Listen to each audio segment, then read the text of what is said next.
How important is a brigadier to national defense and security? Just last year, on the 18th of September 2024, Chief of Staff Brigadier Carlos Lovell would have assumed command of the BDF. In this very special one-on-one, we speak with him about his vision for the Barbados Defense Force. I'm Mishron Robinson. This is One-on-One. It is your time. It is your duty to be one of the few. By land, air, sea, cyber, and beyond. Join the Barbados Defense Force. Log on to bdfbarbados.com. A message from the Barbados Defense Force.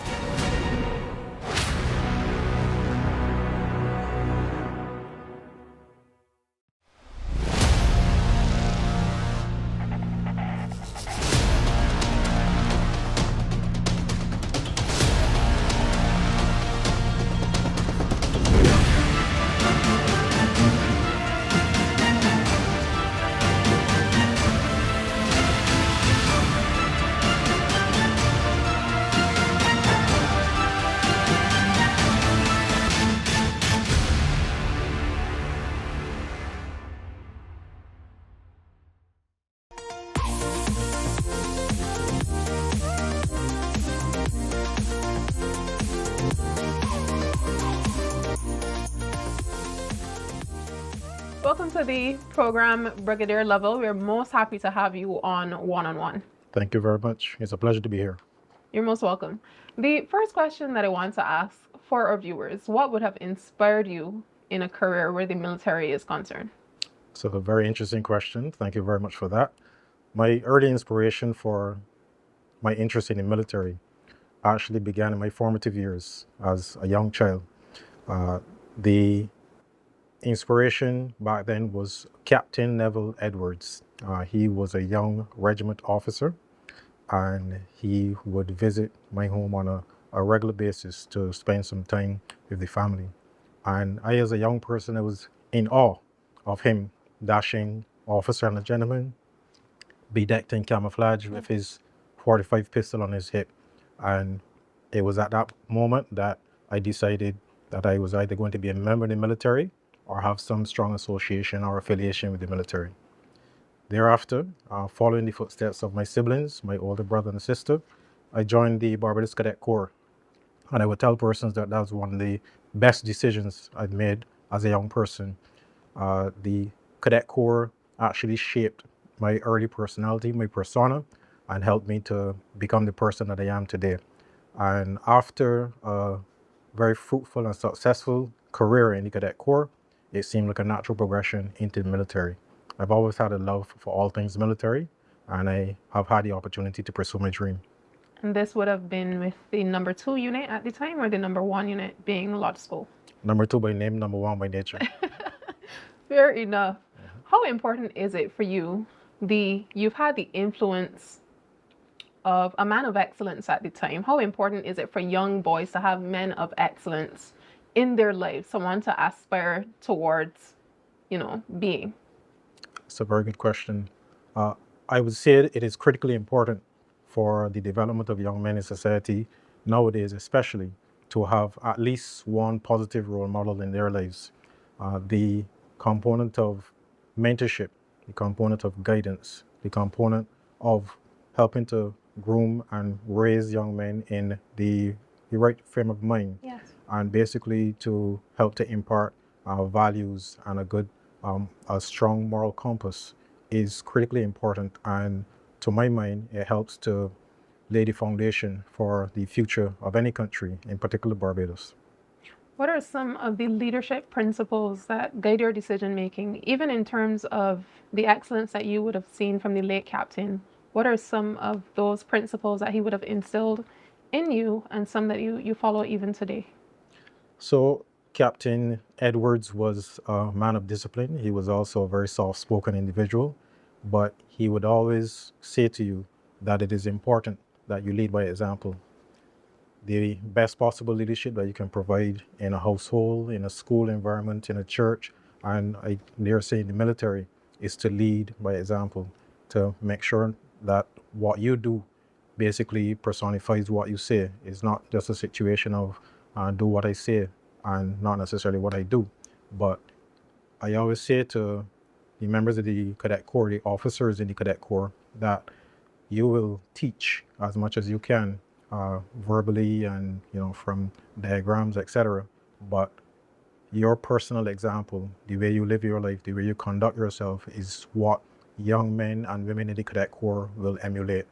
So in my interactions with the officers of the Cadet Corps, I always tell them that regardless of what you say to young persons, regardless of the lessons that you teach verbally and otherwise, your personal example is what is always going to be most critical to help them to understand what they should do as young persons, and to give them an example, a positive example that they should follow.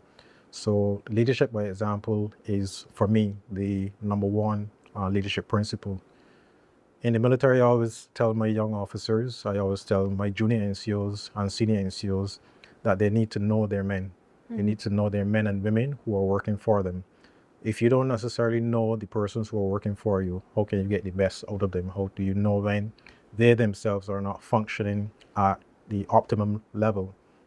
So it is important for you to spend time with your men, working shoulder to shoulder, and not just during work, but also in social engagements and interactions as well. Because when you know them, that is when you'll be able to get the best out of them. That's what you will know what motivates them. That's the way that you know what drives them to be who they are. The other leadership principle that I find myself depending on is one that has served me in good stead from the time I was a young platoon commander. And it's somewhat of a quote. It goes like, soldiers don't care how much you know until they know how much you care. And the way to simply explain that is to say, you may very well have all of the military qualifications, academic qualifications, etc. And you may be able to, wax philosophical on national security, on all matters under the sun. However, until you demonstrate to those soldiers who are working for you that you care about their welfare, that you're interested in empowering them and setting them up for success, your leadership will mean nothing to them, and they will follow you, but you will never get the best out of them. Until you show and demonstrate to your soldiers that you care about their welfare, you care about their success, you will never get 100% out of them, and they will never necessarily respond to your brand of leadership. The office of Chief of Staff carries a weight with it. How do you find the balance in terms of work life, personal life, and then the multiple teams that you're put to lead? So the role of Chief of Staff has proven to be extremely demanding, as I expected it to be. However, it is extremely rewarding. I have the opportunity to help shape the future of the organization, and I believe that the Barbados Defence Force in its 46 years is at a turning point, and a turning point where it can modernize, it can become a more professional military, and it can change some of the leadership cultures that certainly need to be improved. In terms of the work-life balance, I think that is one of the cultures that needs to be addressed in the Barbados Defence Force, and I, once again, seek to lead by example. I enjoy things like sports. I enjoy shooting recreationally and on the job, and I enjoy a number of different things that help me to take my mind away from the workplace and away from the stresses of the job. But the importance of a work-life balance cannot be ignored, and I try to impress that on my subordinates as often as possible, and we seek to try to identify and capitalize on every opportunity to get the soldiers out of the work environment and into an environment where they can relax, let their hair down, and socialize. We recognize that the Barbados Defence Force is a demanding organization, particularly on time, and as a result, we try to ensure that we emphasize that soldiers and officers spend as much time with their families as much as possible. It's so important that you find time to do things that you do love outside of a job, which is understandingly demanding. Can you point to any pivotal moments, moments where you've shown where excellence is concerned within your career? So there's several, as far as I can recall. However, the moment that stands out for me, which is more a period of my career, was my assignment to the role of aide-de-camp to the Governor General of Barbados. Sir Elliot Belgrave at the time. Absolutely. Many people are not aware that when I was assigned to the job, I was not terribly interested in performing this role. I joined the military to be a rough and tumble soldier, to be in the field, living amongst the creatures and critters, etc. However, having been assigned to the role of aide-de-camp to the Governor General was a defining moment in my career. And I would always say it's one of the best things that has ever happened to me professionally. Wow. Having the opportunity to work with, for, and alongside Sir Elliot Belgrave helped to show me that the type of leadership that is practiced in the military, it can be practiced elsewhere. It showed me that the type of leadership that he practiced could be utilized within the military to good effect. Sir Elliot Belgrave is a phenomenal leader, and the style of leadership that he practiced helped me to develop as a person, helped me to develop as a leader, helped me to develop as an officer. Yeah. He is the type of person who has that special touch. Yeah. He can walk with kings and he can interact with the common man, and he showed respect to each and every person that he interacted with and made them feel special in their own way. He led the country at a time where we required strong leadership, and he set an excellent example, especially through his interest in the youth of Barbados, where he developed and pioneered the Youth Upliftment Program, where he visited a number of primary schools across Barbados and made a very, very positive impact on many, many young persons. And it is my hope that part of my legacy as Chief of Staff will be able to follow in his footsteps and to reach out to the various schools across Barbados and the various communities and engage with the young people, recognizing that they're our future, and an investment in them will be an investment in Barbados. Considering the advice that you would have received from Sir Elliot at the time as his aide-de-camp, what are some of the lessons that you do have as Chief of Staff for future leaders? So one thing I learned from Sir Elliot is humility. Regardless of the heights or the significance of the position that you achieve, you must always remain humble in your leadership journey. You must always ensure that you always spend time with those persons who you're responsible for. You can never be too busy to engage those individuals. You can never be too busy to sit and listen to them and to mentor them. Sir Elliot was a phenomenal individual and an even better leader. And one of the things that he passed on to me that I would wish to pass on to young persons across Barbados is that leadership is about who you are as an individual. You need to be authentic. You need to be you. It is not a situation where you can put on a particular persona in order to impress persons. You need to be who you are as a leader. Obviously, you will incorporate some of the leadership theories and concepts, etc. But you need to adapt those to who you are as an individual. You need to be genuine, because persons who are working for you, if you try to put on a show, so to speak, they will see through that. So you need to be authentic. You need to be genuine in your interaction and your approach to leadership. And he always ensured that you recognize that you need to remain humble as an individual and as a leader. That's very important, Chief, in terms of leaders remaining humble despite the highs and also remaining confident in spite of the lows. At this time, we're going to pause for a short commercial break, but we'll be back with more one-on-one.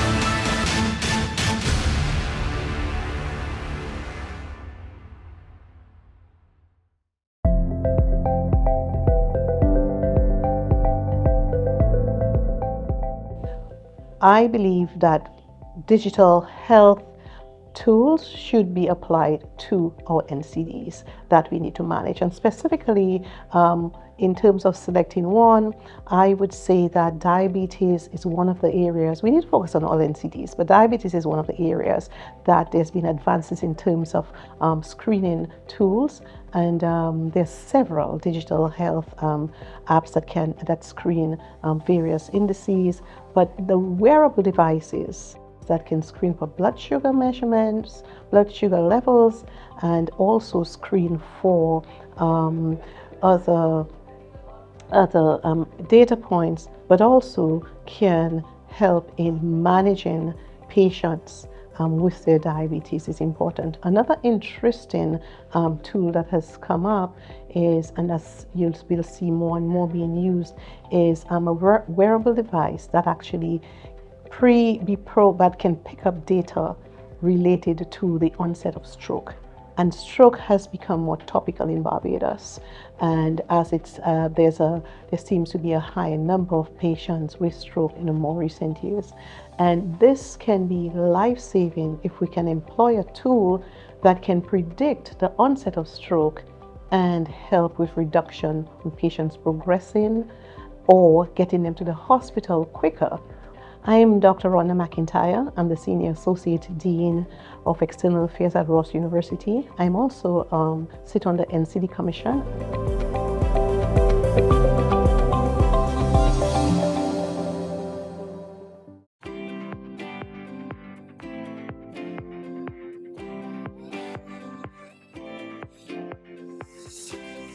Hello, my name is Arya. And I'm Nakayan. We love our country, and we love to go to Holtown with our family. Holtown is a place full of history and culture. But it has no place for litter. A clean country starts with me, And a clean country starts with you.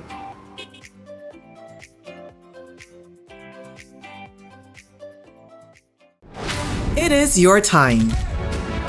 It is your duty to be one of the few. By land, air, sea, cyber, and beyond. Join the Barbados Defense Force. Log on to bdfbarbados.com. A message from the Barbados Defense Force.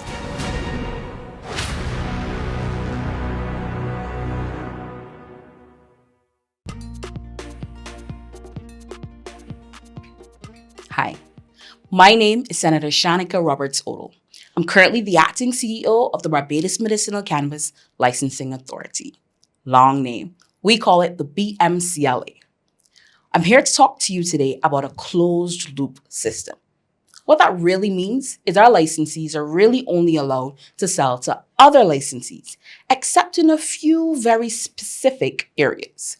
Now, a cultivator can sell to any other licensee within the grouping. A processor can really sell to any other licensee, but they can also sell to a pharmacist or a pharmacy and to pharmaceutical distributors. Import and export. The names are kind of self-explanatory. Now, an importer can sell to any other licensee, but an exporter is really and truly for the purpose of selling outside of Barbados. We also have R&D and lab. Now, these are fairly capital-intensive licenses, so they are allowed to sell to any other licensee, but they're also given an export license that allows them to sell outside of Barbados. Retail distributor is a very special license. It allows you to open up a therapeutic facility.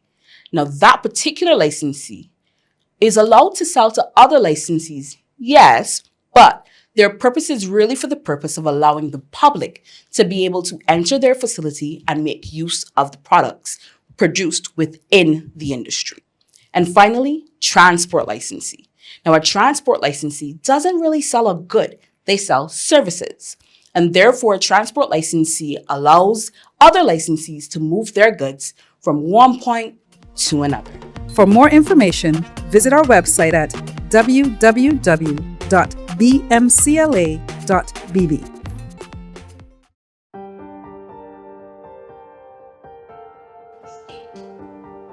Hi everyone, I'm Dr. Danielle Reed Malilo and I'm a general physician.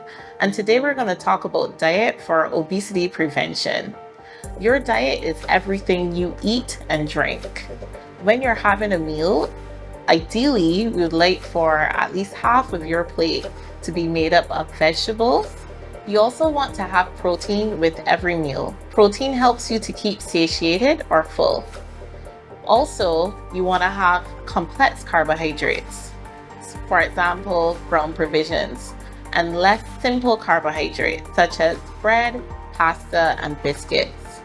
Water should be your main beverage. You want to increase your water intake because it's good for your body. You also want to decrease alcohol intake. Your doctor will be able to tell you if you have any dietary restrictions, and a consultation with a dietitian will make this much easier.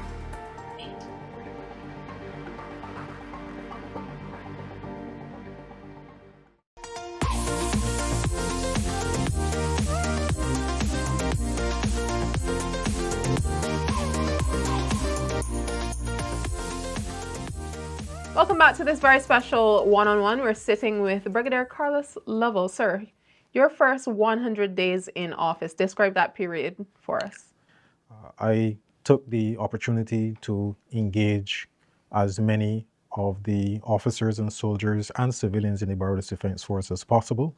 Over 500 individuals I would have sat with and basically conducted what we call in the military welfare meetings.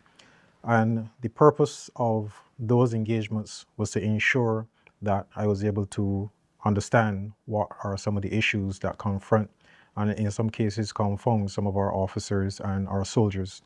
I thought it was absolutely necessary for me to be able to establish that connection and to show them that I am here not just to continue the work as normal, which is to safeguard Barbados, but also to seek to empower them, to seek to improve their quality of life, to seek to ensure that they can be the best that they can be. And the engagements were, as far as I'm concerned, one of the most important things that I was able to do during the course of my first 100 days. One of the other important dimensions of my first 100 days in office was the ability to engage widely, engage nationally with public and private sector, to ensure that I was able to position the BDF in such a way that we improve the partnership and the collaboration across society. Regionally, the intention is to form stronger ties with regional militaries, police forces, etc., to ensure that we build a stronger security network across the region. The other component to my first 100 days in office is community engagement. And I believe it is absolutely necessary for the Barbados Defense Force to get out into the community and to engage widely with the young and old. And this is necessary because this is a vital part of nation building. This is a vital part of us adding value to the national apparatus and being able to ensure that members of the general public are in a position to call on the Barbados Defense Force, not just in a security role, but also in a nation building capacity, also in a capacity where we can share some of the resources that we have available to us, share some of the lessons that we have available to us, and also to share some of the experiences and to get out there and to help enrich Barbadian society. While we navigate the roads of civil engagement, do you find that Barbadians are normally embracing of messaging where the Barbados Defense Force is concerned, or do you find that there's still a bridge or a wall in terms of them embracing all of your materials and education? My experience with public engagement for the Barbados Defense Force has been phenomenal. To be quite honest with you, I think that despite what you may from time to time see in the news media or you may hear on brass tacks, etc., the Barbadian public are very, very proud of this Barbados Defense Force. And you would normally see it around Independence Day Parade or Remembrance Day Parade or those types of engagements. But generally, when the military goes into various communities to engage, to execute various operations, or basically just to assist, the Barbadian public are very, very welcoming. And over the past 5 years or so, the headquarters of the Defense Force has made a concerted effort to ensure through our media relations department that we engage the public in various media. And we found that that's been very, very successful in helping the average Barbadian to understand the important role that the military plays in Barbadian society. Navigating the realm of civic engagement and having them know that they have the support of the Barbados Defense Force. Absolutely. What are some of the other priorities for the BDF going forward for the next 5 years or so? A few of the immediate priorities for the Barbados Defense Force is expansion and the development of new and modern capabilities. So the expansion, as you probably would have heard, the Honorable Prime Minister graciously approved the expansion of the Barbados Defense Force to 800 persons in the full-time element. And that is a necessity, that's a priority that the BDF will be pursuing over the next 5 years. With regard to the modernization and leading modernization within the public sector, the Barbados Defense Force has been directed to help to form the nucleus of the National Cybersecurity Unit. And this unit is basically designed and established to provide cybersecurity coverage for the wider public sector and also private sector to a lesser extent, to ensure that we are protected from the various threats in the cyber domain. Another initiative which is a priority for the Barbados Defense Force is the development of a drone unit within the BDF. The Prime Minister has given us direction to stand up a national drone unit which will have several applications across government. It will not only help to increase our capability in the security realm, but it will also have a search and rescue component. It will also be able to provide additional capacity in civil engineering and agriculture, where it would be able to add value to those particular sectors. The last thing I'll share with you with regard to some of the force's priorities is the requirement for capacity building in a number of different spheres. Over the years, the Barbados Defense Force has been able to perform at the highest levels in regional security. And one of the things that we need to maintain, that we must maintain in this dynamic and ever-changing threat environment, is to ensure that we have the necessary capabilities to combat a number of threats to our national security. In considering the priorities that you just listed, what role does diversity and inclusion play going forward where the Barbados Defense Force is concerned? So diversity, equity, and inclusivity is extremely important to the military, especially the Barbados Defense Force. We are required to engage far and wide across the island and across the region. DEI, as far as I'm concerned, has never been a major issue for the BDF. Persons have been treated equally regardless of gender, race, or preferences. The Barbados Defense Force has, from its inception, encouraged participation of all persons within the BDF and who decide to enlist in the Barbados Defense Force. We encourage individuals to be all they can be while serving in the Barbados Defense Force. And while we, in the 80s and the early 90s, had some issues with respect to representation, yes, over the years, the Barbados Defense Force has made strides to ensure that persons of all backgrounds are included in all spheres of the military service. For example, within the past 2 or 3 years, we have removed the restriction on women serving Special Operations Company. That is what Barbadians would normally refer to as Commando Squadron. And the reasons for those restrictions was the fact that we were unable to facilitate women being able to serve in field environments for an extended period of time. But as technology and resources become a lot more available, that restriction basically served no further purpose. So we've opened the Special Operations Company to service from female soldiers, and currently we have at least 3 female soldiers serving in Special Operations Company with a determination and a desire to increase the amount of female soldiers serving at that company.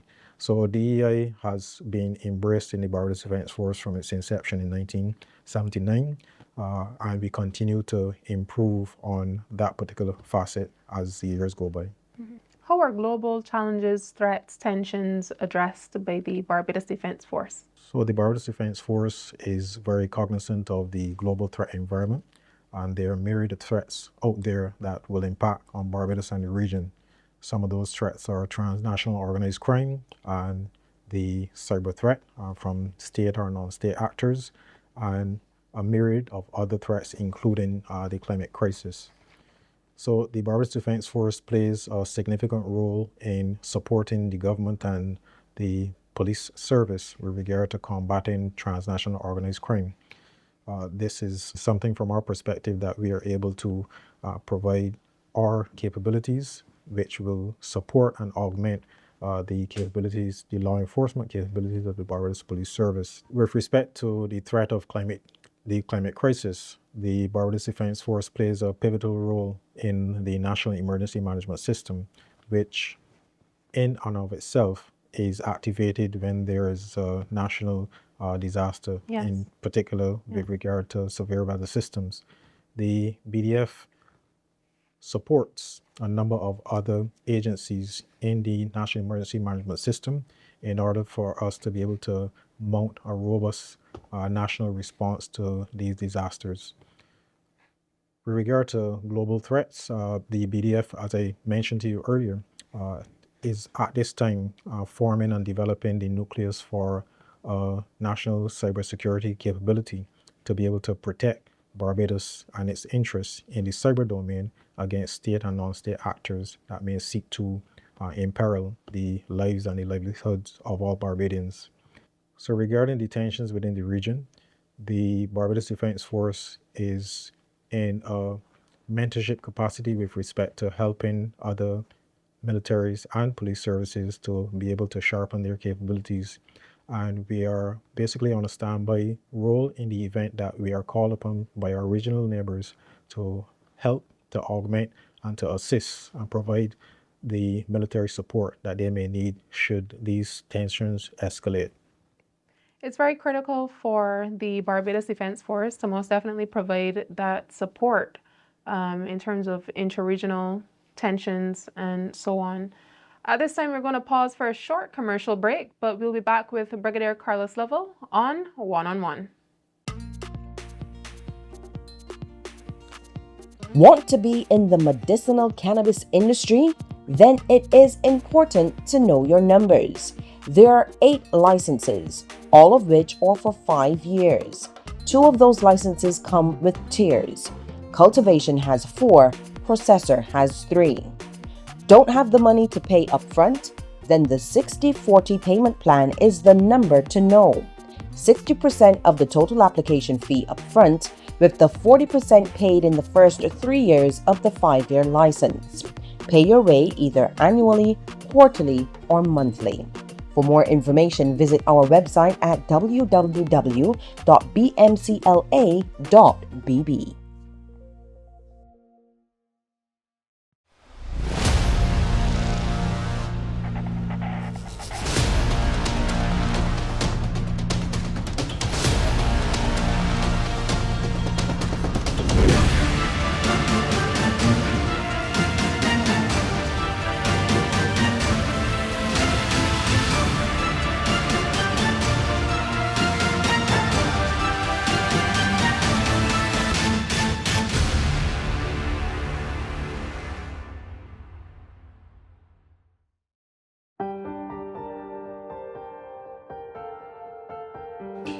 Hi everyone, I'm Dr. Danielle Reed Malilo and I'm a general physician, and today we're going to talk about knowing your risk for obesity.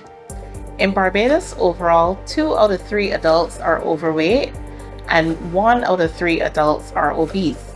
Also, in children, 1 in every 3 child is overweight or obese. There's some health parameters that you should know about yourself. These parameters are your blood pressure, your HbA1c and fasting blood sugar, your weight, and your BMI. At home, you should have a blood pressure monitor, a glucometer, which is a blood sugar machine, and a scale. And from time to time, you should document these readings and you should also be familiar with these readings. You can also take a diary with the readings to your doctor so they can better help manage your condition.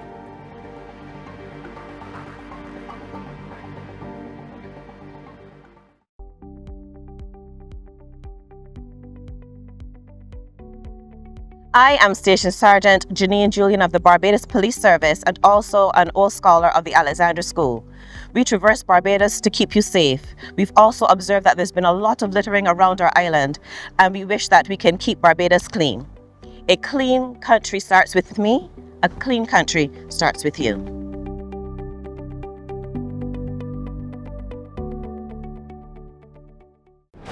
It is your time.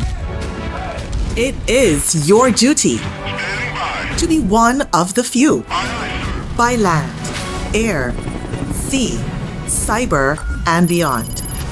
Join the Barbados Defense Force. Log on to bdfbarbados.com. A message from the Barbados Defense Force.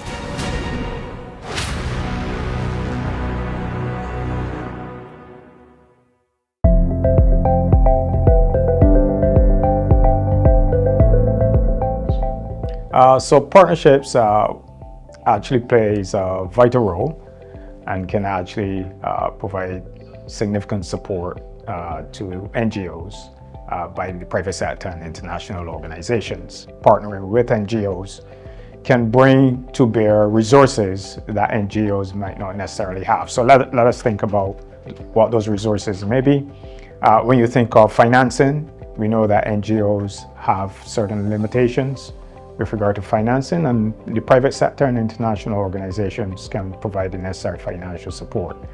Not only financially, but there may be technical resources that the private sector or international organization may have or can actually bring to bear to support the work of NGOs in our communities. We manage data, how we strategize, how we execute, and the analysis around the large amounts of data that we acquire, and therefore private sector organizations and the international community can actually provide the necessary technical and digital, I would say, resources to help NGOs with the work that they do in our communities. I am Paul Ennis, the Senior Executive Vice President and General Manager for Sagicor Life Inc. Barbados Operations. I am also a Commissioner with the National NCD Commission.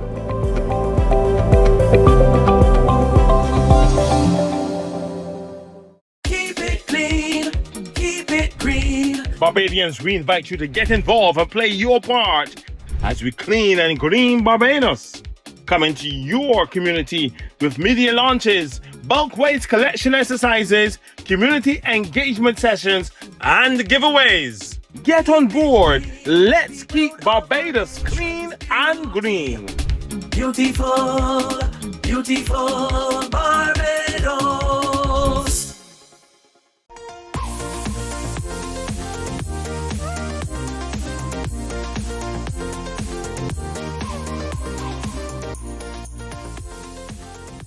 Welcome back to this very special one-on-one. We're having a conversation with Chief of Staff of the Barbados Defense Force, Brigadier Carlos Lovell. Sir, at this time, we want to delve into some of the national security threats facing the island. What are some of the threats that Barbados is facing at such a time? So that's a very interesting question, and I thank you for asking it. The main threat facing Barbados is actually transnational organized crime and some of the spin-offs from that particular criminal enterprise. You would recognize that in Barbados at this time there is a prevalence of gun violence and firearm-enabled crime, and that is one of the spin-offs of the transnational organized crime that we are facing not just in Barbados but across the region. The Barbados Defense Force plays a very significant role supporting the government of Barbados and the Barbados Police Service in combating transnational organized crime and the prevalence of gun violence that you will see across Barbados.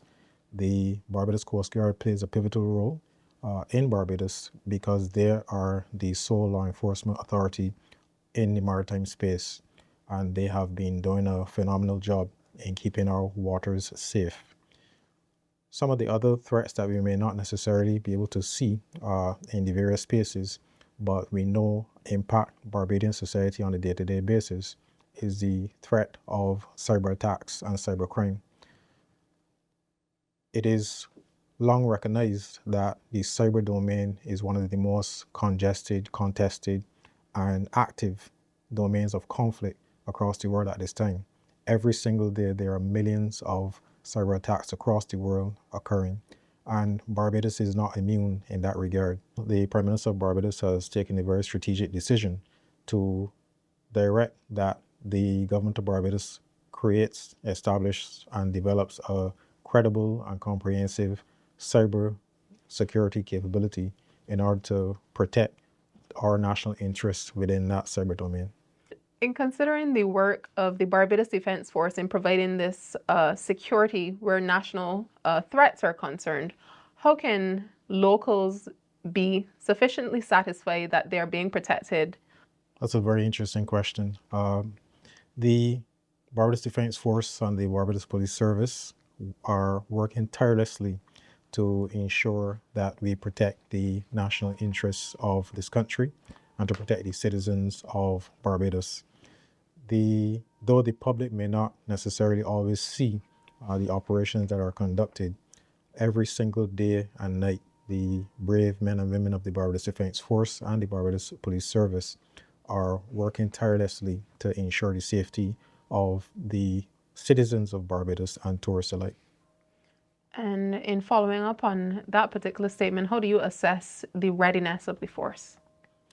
At this time, in our various mandates with regard to maritime law enforcement and in terms of HADR, which is Humanitarian Aid Disaster Response, in response to national disasters, I would say that the Barbados Defence Force is ready, willing, and able to execute its mandate with regard to protecting Barbados's national interests and also to be able to mount a credible response in the aftermath of a severe weather system, a seismic event, or any other man-made or natural disaster that may befall Barbados.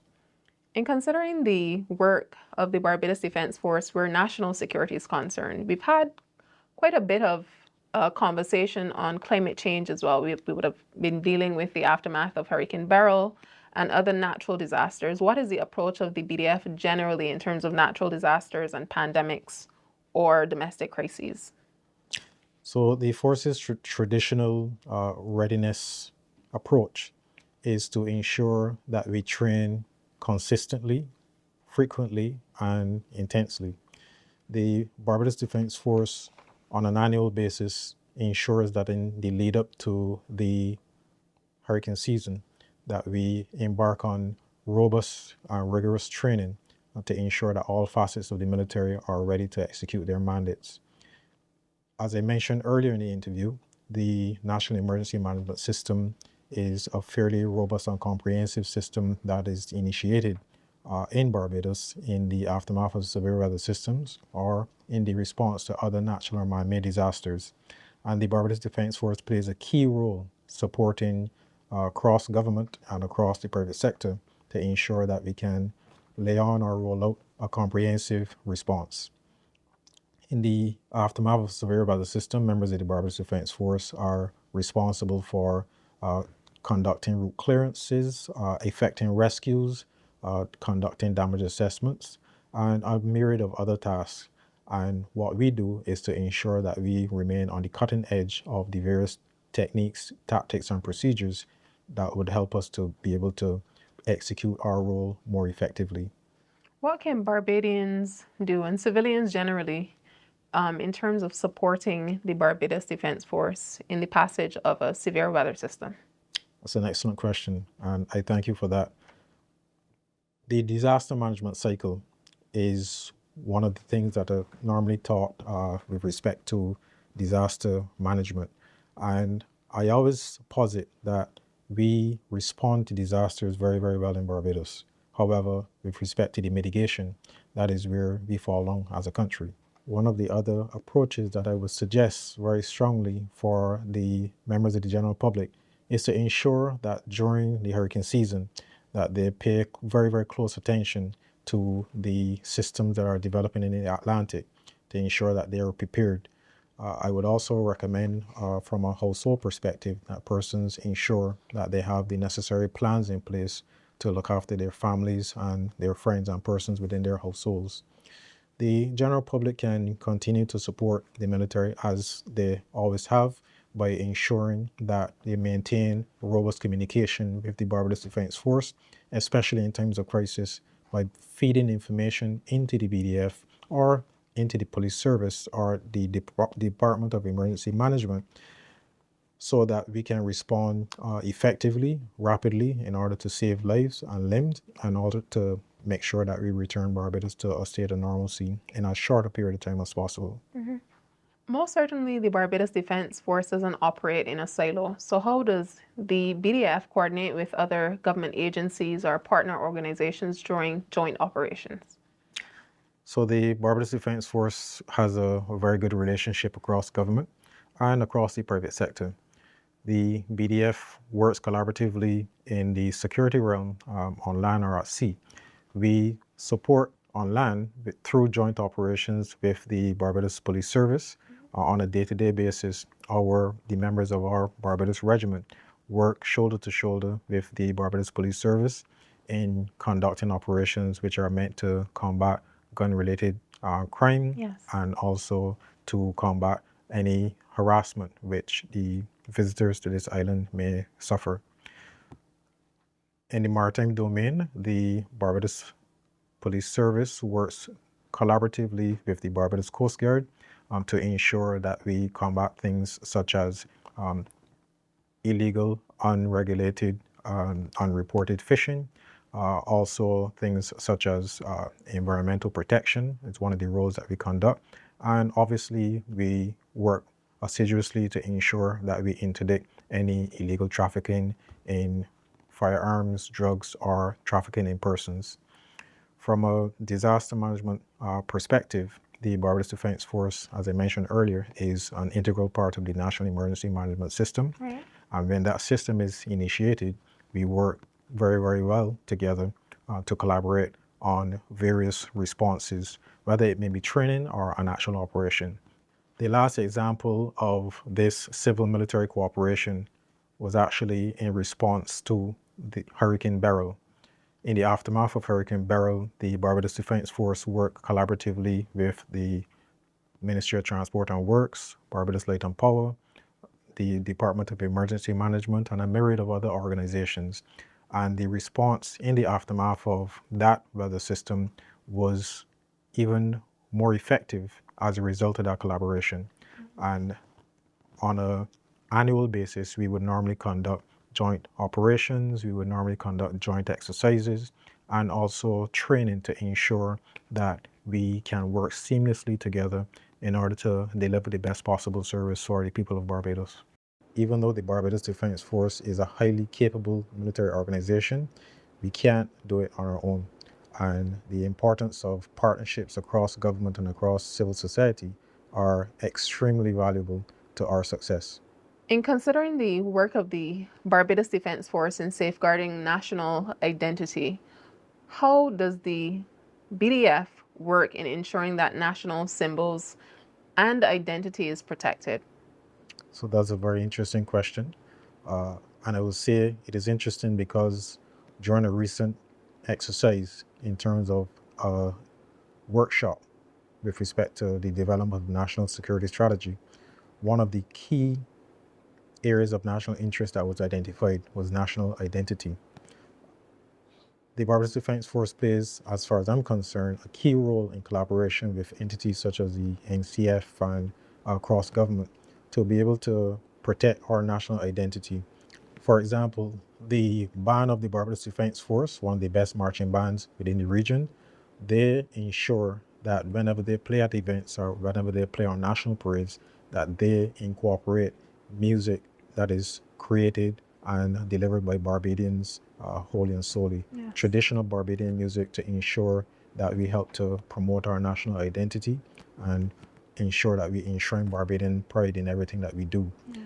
With respect to the uniforms that you will see that members of the Barbados Defence Force wear the national symbols with pride. Yes. And there's a certain amount of reverence which is associated with actually wearing the uniforms that reflect our national symbol. Since 1979, the Barbados Defence Force has always been there to promote our national identity and to protect our national identity, and to ensure that all Barbadians feel a sense of pride when they see members of the BDF or any capabilities of the BDF, not just in Barbados but across the region. The Barbadian identity is unique, and I believe that it is reflected in a most robust way through the Barbados Defence Force and what we're able to deliver, not just in ceremonial parades, but in everything that we do as military persons. How important is it for Barbadians to live lives of excellence, service above self, even though they may not be a part of the Barbados Defence Force?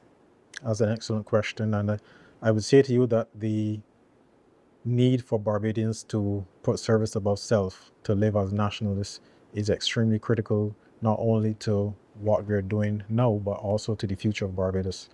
The Barbadian spirit has always been seen on the international stage, and for Barbadians to continue to thrive and to make their mark on the global stage, it is extremely important for every single Barbadian to play their part, whether that be protecting the environment, whether that be entrepreneurship, whether that be in terms of national security and the protection thereof.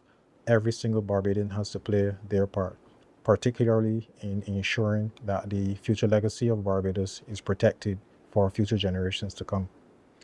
Sir, I want to thank you immensely for taking time to chat with us today on One-on-One. This was quite an enjoyable interview, very informative as well. Thank you so very much. I enjoyed the interview immensely, and I appreciate the opportunity to be able to speak to you and to the Barbadian people. Thank you so much, Brigadier Lovell.